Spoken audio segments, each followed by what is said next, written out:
Hello, welcome to Under the First Floor Lo-Fi Podcast, shitty recordings of bands you should like. My name's David Settle, and on today's episode we have Philadelphia's own King Azaz.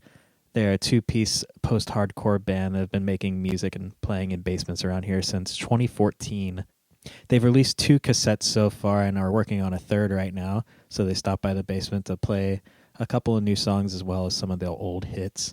So without further ado, here's their first song called Capricorn.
My name is Christo. I use they, them pronouns. I play guitar and sing in King Azaz.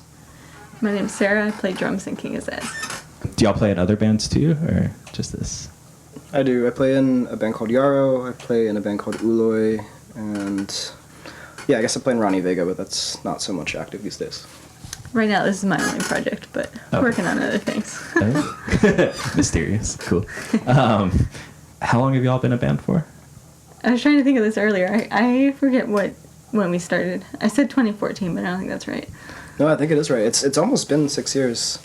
I moved to Philly almost 6 years, and I moved to... One of the reasons was to play music with Sarah. We'd been good friends from college from years prior, and yeah, I think we just started jamming in your basement in South Philly, like pretty shortly after I moved. Yeah, the neighbors hated it. Yeah, it was in the winter, yeah. Yeah, definitely almost 6 years. But we've taken some hiatuses in there since I keep moving away and coming back. Do that, yeah.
And you have 2 albums out right now, and you're working on a new one, you said? Working on a new one, yeah. Exciting. So we have 2 EPs out. I actually brought copies of tapes for you. Oh, thanks. Yeah, 2 EPs, then we're working on our first full length, which we're finishing in a couple of weeks, hopefully. Nice. It's the first time we've actually like taken time Yeah. to like really sit in the songs and like develop them and pick and choose what we want, because the other 2 recordings we've done in like a weekend or a day. Oh, okay, yeah.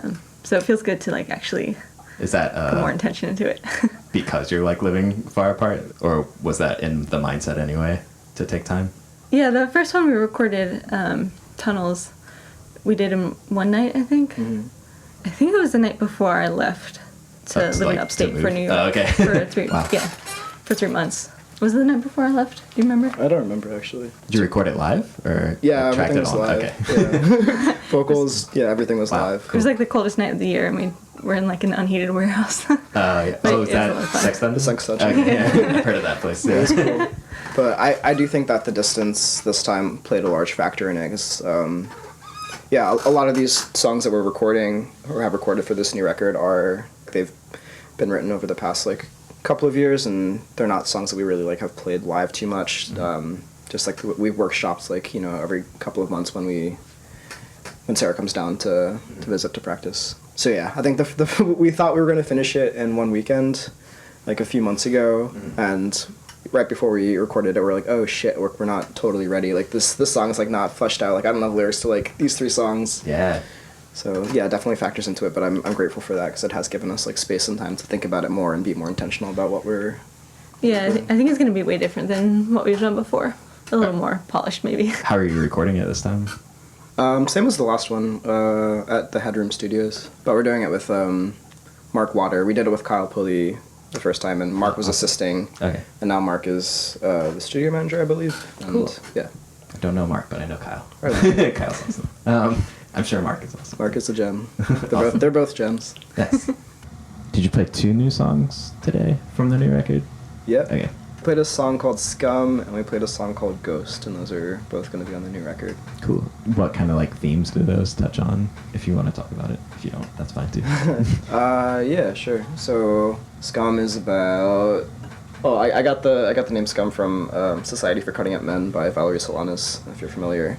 But yeah, just like being socialized as a man and not doing shitty things in relationships, that kind of like thinking about how those things were learned through socialization.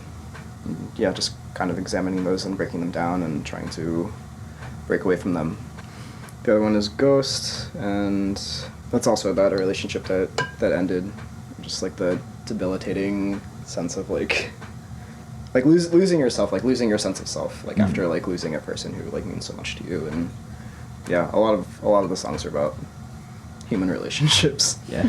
making yourself a better person and learning from mistakes, and yeah.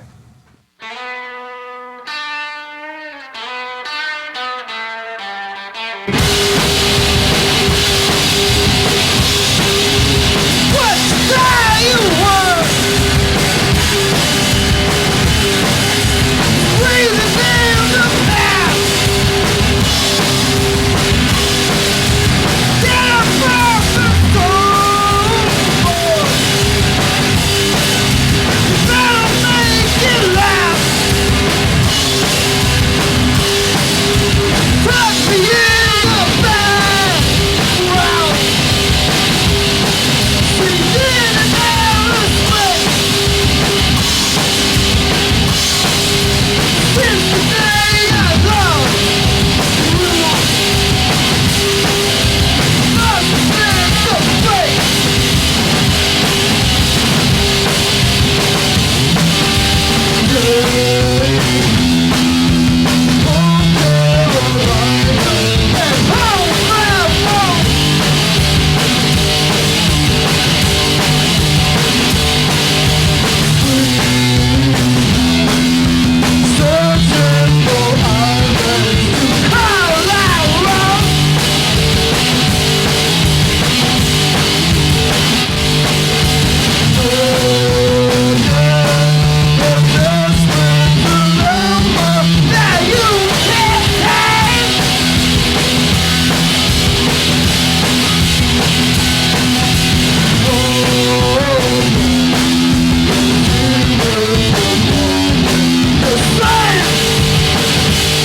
you said you had moved here like 6 years ago. Were you in Philly longer than that, or? I moved here in September of 2012. Okay, cool. Yeah. How has like the city or the scene itself, like the DIY scene here, like changed much, or that was an awful way to word that? No. Wow. That was not an actual full sentence. I can You get the I gist. can start this one if you want. Yeah, go for it. I feel like when I first moved here, when we first started playing, the scene felt like super exciting and like super. There was like this like ambition about it that felt really good and like really encouraging, and yeah, I kind of just like reveled in that for a long time, and like I found a lot of like creative energy in that. But I was also 6 years younger, you know? So like my life was very different back then, and like the things I was doing were very different back then. But the ways I've seen it change, I don't know, a lot of like bigger bands have come out of Philly in the past few years, and I think that like Philadelphia's been put on the map in this like certain way, and I think that that's like really fucking awesome, and I'm really glad to see that. But I also think that it's like created there's this like certain air. Things just like feel a little bit different, a little bit like harder to break into, or a little bit like less accessible. That's just like, I don't know, it's a little bit disheartening. But there's still great music coming out, and I think that, yeah, I don't know. There's always like there's hope in the younger folks. I feel like there's still a lot of cool shit that's coming out. There's always gonna be cool shit coming out, and it's funny like being a little bit older now. I just turned 29, and like being in a space now and like feeling, you know, like starting to get to that point where like, oh, like I'm on like the older end of what's happening here. But I don't know, I still love it. It's funny because like I moved here from a college town, and I'm 33 now. And when I moved here, I got so excited because I saw people my age still going to like house shows. So I'm on the opposite end of that, of like having that perspective of like always being around 20-year-olds. Gotcha. Like, and then coming here, it's like, oh, people don't really care about that here. Right. So yeah, no, it's awesome. but then I know I've talked to a lot of people who've been here for a while, and they feel that way too. So I'm like, no, it's so cool to be old here. Yeah, but at the same time, like going to that show on Wednesday, like going to the Drala show, like those folks aren't from Philly, obviously, but like it's like, oh, like there are people who are like in their 30s or who are still like doing really cool shit that like. And the shows at the warehouses too, like that show that I saw y'all at, the IRE release show, tour kickoff. I don't know. Yeah, it's still. I feel like there's like pockets of a community, but it's definitely different than when I used to like tour up here like 6 or 7 years ago. Yeah. I think a lot of it has to do with there's a lot less spaces than there used to be, you know. Yeah, like I used to run shows at Lava like all the time, and that place is not really doing anything anymore for a number of like really fucked up reasons. But I think that has to do with it as well. So. Yeah, makes sense. Yeah, I think it was a little more accessible maybe when we first started.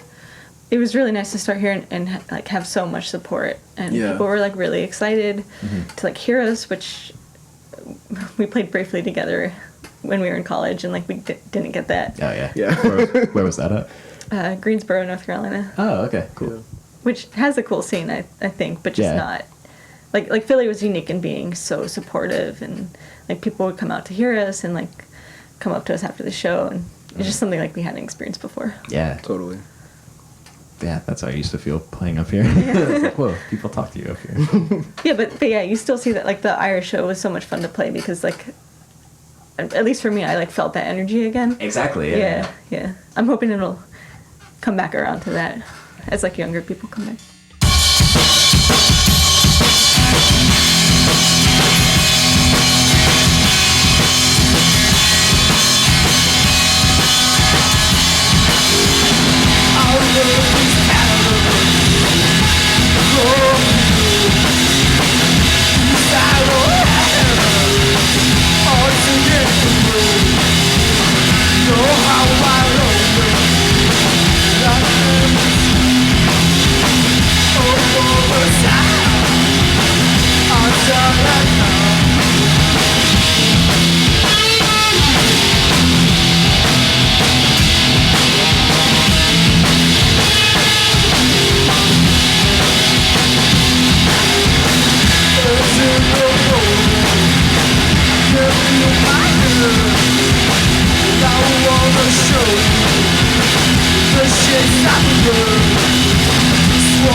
How's the new stuff different, like stylistically, from older songs, or is it?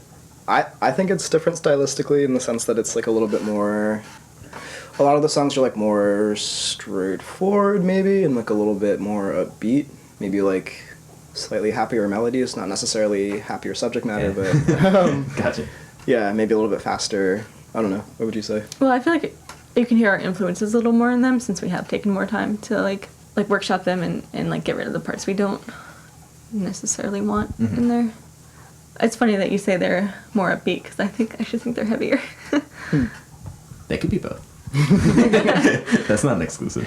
I've been listening to Torch a lot. I think they pull that off pretty well. Right on. You say the influences are more obvious. Are there like newer influences on the newer material, do you think? Or are you just that the influences are shining through a little more? And what are the influences? I don't know. I feel like every time, like I'll come to Sarah with a new song or a song that I'm working on, and they'll be like, "Oh, this sounds like so and so." Like there's one song that we play that we called Mud Honey for a long time because Sarah's like, "Oh, this sounds like Mud Honey." And I was like, "I don't have a title for it." Also, like I've never listened to Mud Honey before. So far, no one has agreed that it sounds like Mud Honey, but I stand by the fact that it sounds like Mud Honey. Is that one of the songs you played tonight? No, okay. No, it's on the new record. Cool.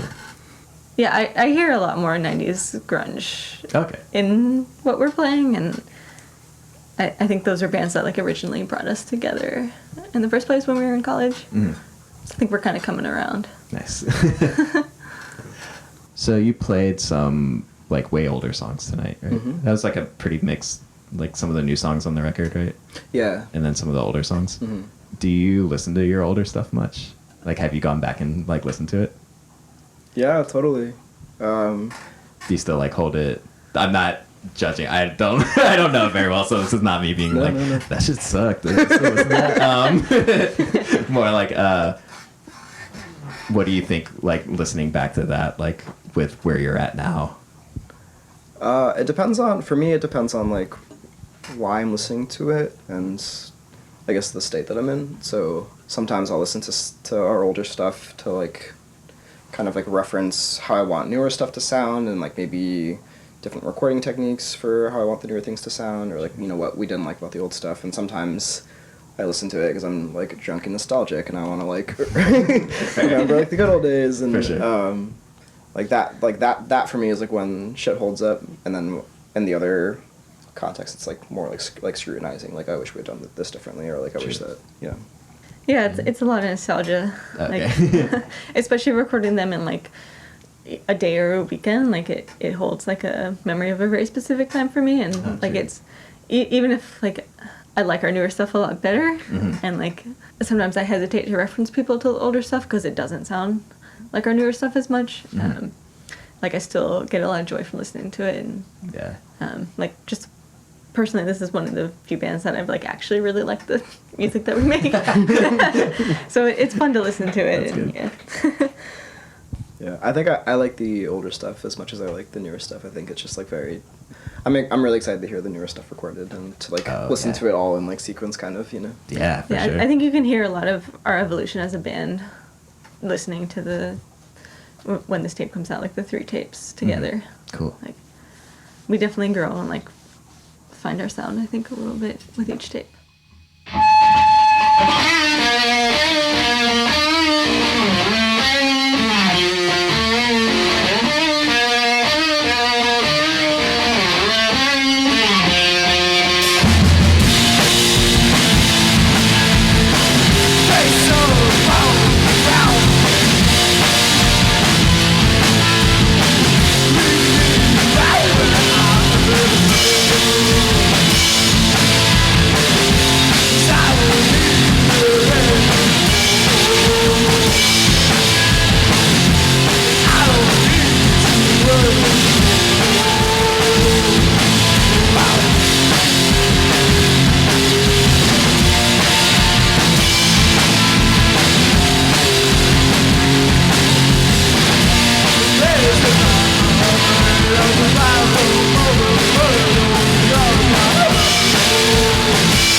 We did one short tour with this band called Guts, like, I guess it was 2 or 3 years ago at this point, maybe 3.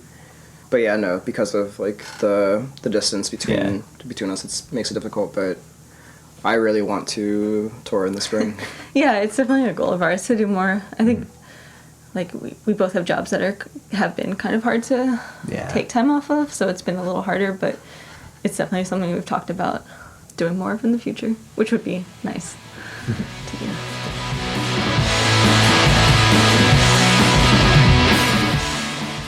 Thanks so much to King Azaz for coming down to the basement and playing some songs. If you'd like to hear more from them, you can check out their Bandcamp, kingazaz.bandcamp.com, and you can also find them on Facebook. If you'd like to get in touch with me about the podcast, you can email at underthefirstfloor@gmail.com. You can find us on Twitter at UTFF Podcast and on Instagram at underthefirstfloor. For the last couple of songs, I'm going to leave you with one that King Azaz talked about and one of my own recommendations. The first being from Guts, a song called Why Try. They were a Philadelphia band from a few years ago. This is from their EP Bad at Parties that came out in 2016. You can find more from them at gutsphilly.bandcamp.com. I don't know much else about them. I think they said that members of this went on to Zorn. And if so, even if not, check out Zorn because they're amazing too. And for the last song, I'm going to leave you with a sludgy duo from Florida called Liquid Limbs, a song called Anti-Sacred Shrine. This is from their 2010 EP Dichotomy, which is a 2-song EP. They also have a full-length LP that's not on Bandcamp for some reason. They're a really incredible duo, switch between bass and drums and guitar and drums, and really great vocals. It was always amazing to see them play back in the day, kind of a mix of Melvins and the poppier side of Floor and Torch. So I hope you enjoy. I hope you have a good week, and we'll see you later. Bye.